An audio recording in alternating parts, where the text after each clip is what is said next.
Process कैसे move हो रहे हैं, आपका हार्ट किस तरह से चलना है, आपके लंग्स, आपके गुर्दे, आपकी सर्कुलेशन, सबका ताल्लुक किसी ना किसी तरीके से ब्रेन से है।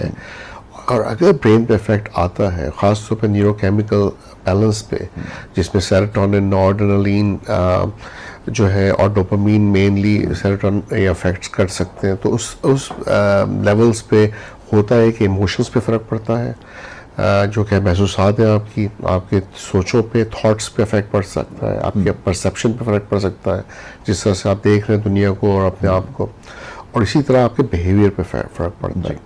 अब ये एक साइंस है। अच्छा, समझना ज़रूरी इसलिए कि साइंस अगर आप नहीं समझ रहे और ये नहीं समझ रहे कि इसकी करेक्शन से ये चीज़ें ठीक होंगी, तो फिर देखें, तावीज़ है, मौलाना के पास जाना है, दम कराना है, दीन को कोई इग्नोर नहीं करना चाहता और करना भी नहीं चाहिए, अल्लाह ताला से बड़ा कोई भी नहीं है। लेकिन क्या फिर अगर किसी को डायबिटीज़ हो गई, किसी को हार्ट अटैक हो गया, किसी को कोई और मसला हो गया, तो क्या हम सिर्फ दुआओं पे काम करते हैं? हम अल्लाह से मदद मांगते हैं और कुछ भी नहीं करते? बहुत खूब।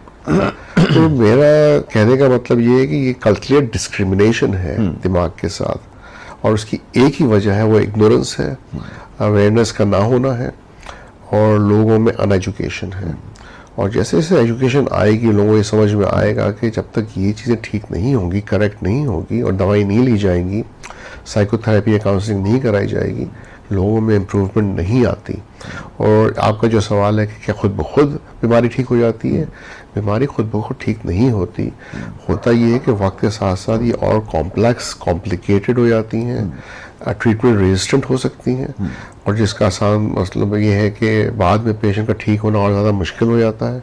ड्यूरेशन ऑफ ट्रीटमेंट बढ़ जाता है कि जो चीज़ शायद 2-3 हफ्तों में बेहतर हो जाती है, वो महीनों पे चली जाती हैं, 3-4-6 महीनों पे।